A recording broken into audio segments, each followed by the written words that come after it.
Hi everybody, my name is Paris Burnell and I work in Global Clinical Education at Hollister Incorporated.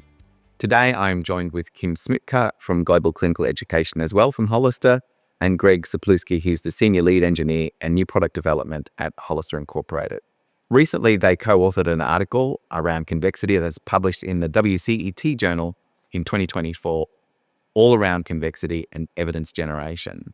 So today I'll be asking them a few questions about their journal article, and we'll get some insights as to where they're thinking about the evidence in terms of how it's going to impact new product development, as well as impact clinical practices. My first question is to Greg.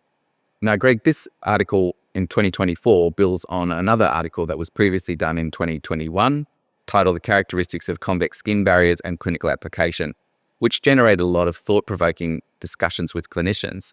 Since then, how has this helped you move forward to new product concepts? And what is different in this new article compared with that of the 2021? It's a great question, Paris. So in the 2021 article, it really acted as a Rosetta Stone, bridging the gap in communication between how clinicians talk about convexity and how engineers like myself talk about convexity. So prior to 2021, when we were looking at concepts, we would call them soft convexity or firm convexity, which are truly marketing terms. So these add value, but they're insufficient in trying to describe the concept fully. So since this publication, we were able to use these 5 characteristics when talking about our product concepts, and that allows us to get more valuable feedback from clinicians and make sure that the product we develop is going to add value to that patient. When it comes to the 2024 publication, what's different about that is we're moving beyond the definition of the characteristics, and we're moving toward measurement of the characteristics. So with the 5 characteristics, I tend to group them into 2 different buckets. We have slope, depth, and tension location, and those 3 are static characteristics, or characteristics that are readily apparent simply by looking at the product. In contrast, we have dynamic characteristics like flexibility and compressibility. These characteristics require a more in-depth approach when analyzing them. So they have a time-based component, which means we need to put them on the skin of the end user in order to understand exactly how the product will perform. I think it's really interesting when you're talking about the marketing terminology around soft and firm. And we've often used a lot of, conflicting information or descriptors, which does confuse clinicians. We hear different types of terminology such as light, firm, deep, soft, moderate, etc. But they're all such subjective terms. And that's really one of the challenges, I think, that is inherent in what we're discussing lately. I think it's really important that these 5 characteristics really lay out that nomenclature, as you just described, really getting us all on the same terminology. I think that's really, an important point that we need to make. So Kim, I think what I wanted to ask you about the characteristics, very similar to Greg. You were on the original article with Greg as well around about the 5 characteristics. What do you see as different in 2021 for you? I think that this newer article in 2024 shifts the clinical focus from looking at the individual characteristics to now exploring how all 5 characteristics interact to provide a really good seal. Historically, clinicians have really focused on one characteristic, for example, depth, perhaps. And now, in reality, we understand that it's an interaction of all 5 characteristics that work together to get a really good fit for the patient, a secure seal, and better outcomes. I couldn't agree more. I see oftentimes when I have conversations with clinicians, they focus only on that one aspect, and quite often it is depth. How deep is your product? And really that's just one piece, and how they all fit together is such a critical component. And I find now we're already having these different conversations based on not just one attribute. It should be all taken as a whole. So that 5-piece interplay is really what we're talking about here in terms of what's being different. Do you find conversations that you're having with clinicians now around convexity is a little bit more robust now that we have a common terminology or nomenclature to talk through? Absolutely. I think having a common terminology has given the clinicians more confidence, and it's just opened the door to those more robust conversations. So for example, there are a lot of clinicians who are mentoring younger stoma care nurses, and they now feel that something that they've been doing for many years based on their clinical experience very intuitive. Now they have the terminology to articulate what they're doing to new stoma care nurses.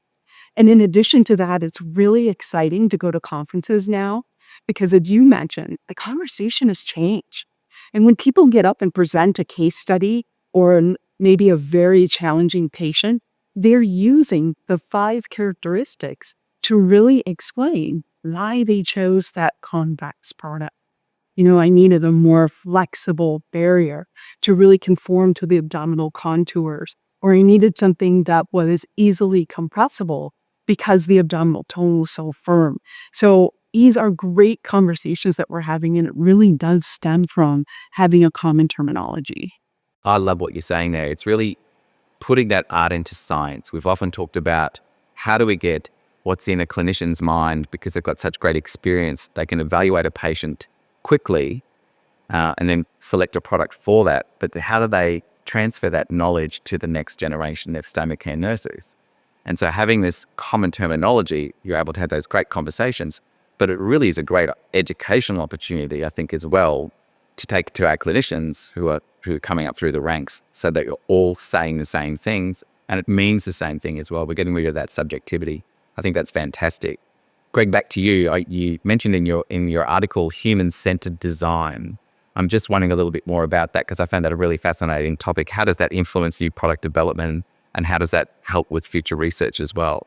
So human-centered design is a design philosophy that focuses on the end user or the patient as that number one priority. We also want to make sure that we're solving the right problem. So there's a couple tools that we use within this human-centered design to help us evaluate that. First, we have observational studies. So an observational study is going to have the end user with their current product in their native environment. So that could be within their home. And they're just going to use the product how they normally would. And then we as researchers are going to observe their interactions. So that helps us to understand what does current product usage look like and what are the behaviors of that end user. Second, we have usability studies. So in usability studies, we can give that end user a new product that might have some new features or something different about it. And then we're going to evaluate how they interact with that new product to better understand how the feature is working for them. So is it easy to use? Is it intuitive? So those two tools combined together are a great approach to make sure that we're focused on that end user more so than just perhaps other parameters like manufacturability or cost. That's a really good point. I love the human-centered approach of bringing that patient into the center, which is really what we're trying to do. When you hear a clinician such as Kim explaining how this supports clinical practice, do you think this design approach really extends beyond patients and helps us to drive to better practices around convexity? Absolutely. So within R&D, we're truly focused on that patient, that end user. And I believe that the clinician feels exactly the same way. They're truly focused on that end user. So working together, R&D and the clinician, I believe we can both work together to drive those practices moving forward and get better outcomes for our patients. I love that energy around trying to create a relationship between industry and clinicians because it is a really valid point. We should not be working in isolation. Clinical and industry should be partnering together because that's going to help really achieve some optimal outcomes for our patients. Kim, as a WOCN yourself, how do you see these recent articles changing the landscape in ostomy care? What are you seeing driving real clinical change? Now that we have all this evidence, it's up to us as stoma care nurses to really take that and apply it to our clinical practice and report out on the outcomes. I think about what I was saying to you earlier about trial and error and how really the goal of any pouching system is to get a secure, reliable, and predictable seal for the patient. Yet many nurses, that's not what's happening. And it goes back to what I said about trial and error. And they're having a lot of leakage and they've just started to accept that that is the norm where patients are going to have leakage and using convexity is going to be trial and error. But I think now we have enough evidence that leakage should now become the exception rather than the rule. And so what that looks like is clinicians really applying all of the evidence we have around convexity today to their clinical practice and getting more, not only a secure, reliable, predictable seal, but secure, reliable, predictable outcomes for the patients. No, as you were saying that, something just popped into my mind as well. I think, this new common terminology that we're all using and starting to use now from a clinical perspective, that could also lend itself to future research because we're now using similar terminology, and it's going to be easier to do the research to your point and build on what we already have. So I think that that's also another component in there as well. So I think that this has a great lot of opportunity for future evidence building. I want to thank you both for a really informative session. I think this has been really helpful in getting us a little bit of a dissection around the actual journal article. I urge anybody who's interested in learning more about convexity, pick up this journal article or reach out to us, and we'll be able to supply you with some information from it. And it will help you with your clinical decision making in the future around convex product decisions. Thank you for listening.